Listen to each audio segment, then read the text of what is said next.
আসসালামু আলাইকুম। কথা পরিষ্কার, আগামী নির্বাচনে অংশ নিতে পারবে না ফ্যাসিবাদী দল আওয়ামী লীগ। আজকের সবচেয়ে লেটেস্ট খবর হচ্ছে এটি যে নির্বাচনে অংশ নিতে পারছে না ফ্যাসিবাদী দল আওয়ামী লীগ। একেবারে তাজা খবর। দেখেন বিষয়টা, আসন্ন ত্রয়োদশ জাতীয় সংসদ নির্বাচনে ফ্যাসিবাদী দল আওয়ামী লীগ অংশ নিতে পারবে না। বুধবার মানে আজকেই বুধবার নির্বাচন কমিশন সচিবালয়ে সাংবাদিকদের এক প্রশ্নের জবাবে নির্বাচন কমিশনার ইসি আবুল ফজল মোহাম্মদ ছানাউল্লাহ এমনটাই জানিয়েছেন। অর্থাৎ আবুল ফজল মোহাম্মদ ছানাউল্লাহ পরিষ্কার ভাষায় বলে দিয়েছে যে আগামী নির্বাচনে আওয়ামী লীগ অংশ নিতে পারবে না। ইসি ছানাউল্লাহকে সাংবাদিকরা প্রশ্ন করেন। এরপর এটা শোনার পর সাংবাদিকরা ছানাউল্লাহকে প্রশ্ন করেন, আসন্ন জাতীয় সংসদ নির্বাচনে আওয়ামী লীগ অংশ নিতে পারবে কিনা। জবাবে ইসি বলেন, কোনো দলের কার্যক্রম নিষিদ্ধ থাকলে তাদের প্রতীকও স্থগিত থাকবে। কোনো দল নিষিদ্ধ থাকলে তাদের প্রতীকও স্থগিত থাকবে।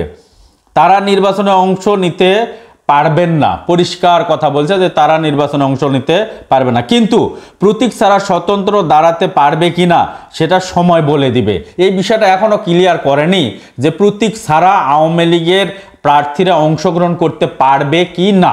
উনি বলছেন যে এটা সময়ই বলে দিবে, অর্থাৎ এটা পরে জানা যাবে। অর্থাৎ আওয়ামী লীগের স্থগিতাদেশ প্রত্যাহার না হলে আসন্ন ত্রয়োদশ জাতীয় সংসদ নির্বাচনে ইসির নিবন্ধিত এই দলটি দলীয় প্রতীক নিয়ে অংশ নিতে পারবে না। অর্থাৎ আওয়ামী লীগ কোনো প্রতীক পাবে না, অংশ নিতেও পারবে না।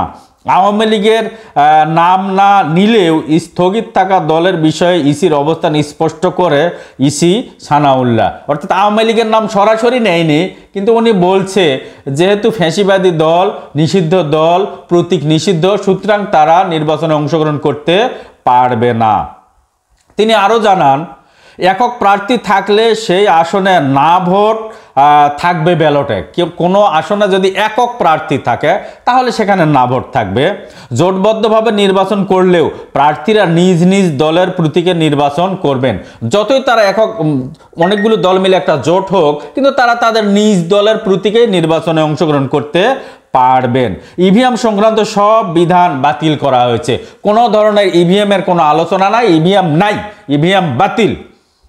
এছাড়া মিডিয়ার ব্যক্তিরা ভোট গণনায় থাকতে পারবেন। অর্থাৎ যে কোনো টিভি চ্যানেল বা পত্রিকার বা অনলাইন মিডিয়ার লোকেরা ভোট গণনার জন্য, স্বচ্ছতার জন্য, জবাবদিহিতার জন্য তারা থাকতে পারবেন, আর কি গণনার সময় থাকতে পারবেন। পাশাপাশি নির্বাচনী পোস্টার বাতিল করা হয়েছে, নির্বাচনের সময় পোস্টার বাতিল করা হয়েছে। সোশ্যাল মিডিয়া ব্যবহার করে আচরণবিধি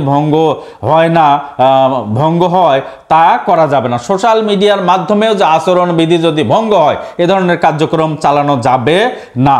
এছাড়া কার্যক্রম নিষিদ্ধ কোনো রাজনৈতিক দলের নিবন্ধন স্থগিত থাকবে, প্রতীক সংরক্ষিত থাকবে। ভোট শব্দ কিছু স্থানে ছিল, এগুলো নির্বাচন করা হয়েছে।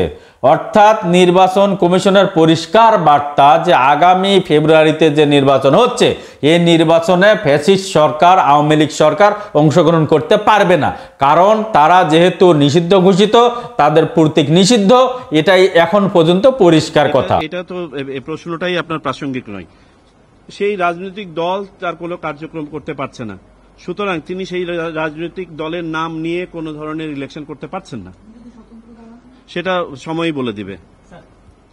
এটা নিয়ে আমরা পরবর্তীতে ঐকমত্য কমিশনের সাথে আমরা নিজেরাও বসে আলোচনা করেছিলাম যে এটার একটু ভিতরে যে আমরা বোঝার চেষ্টা করেছি যে এটা সম্ভাবনা কতটুকু। তো আমরা উভয় পক্ষই কনভিন্সড হয়েছি যে অ্যাকচুয়ালি হ্যাঁ, যে কোনো ডিস্টেন্ট পসিবিলিটি নাই তা না, কিন্তু অন্য আইন দ্বারা এটাকে ঠেকানো যাবে, বরং এই প্রভিশনটা থাকা ভালো, এই মর্মে আমরা এটাতে অ্যাড করেছি। শেষ করি না, ওটা আমরা বলেছি ওনাদেরকে যে এটা 2-3টা প্রভিশনের সাথে সাংঘর্ষিক বলে আমাদের কাছে মনে হয়। যেমন আরপিওতেই একটা প্রভিশন দেওয়া আছে 12 ধারার মধ্যে, যে কারা কারা অযোগ্য হবেন। তার মধ্যে একটা হচ্ছে তিনি যদি কোনো আদালত দ্বারা কনভিক্টেড হন, আসতেছি, সাজাপ্রাপ্ত হয়ে থাকেন। তো অভিযুক্ত হলে পারেই যে তাকে করা যাবে, এটাই আরপিওর এই প্রভিশনে। সো আমরা we have left it to the সংস্কার কমিশন। ওখানে যদি রাজনৈতিক মতক্য হয় এটার উপর, তখন দেখা যাবে। এখানে কিছু কিছু ইন্টারন্যাশনালিও কিছু কিছু অপরাধ আছে যাদের আপনার ইমিউনিটির থ্রেশহোল্ড অনেক লো, যেমন মানবতা বিরোধী অপরাধ। এর থ্রেশহোল্ড সাধারণ একজন আপনার ফৌজদারি অপরাধী আর মানবতা বিরোধী অপরাধী অনেক সময় সমান ইমিউনিটি পান না। সেই ক্ষেত্রে আমরা বিশদ আলোচনা করে যেটা বললাম আপনাকে, আমাদের কাছে মনে হয়েছে যে না, এই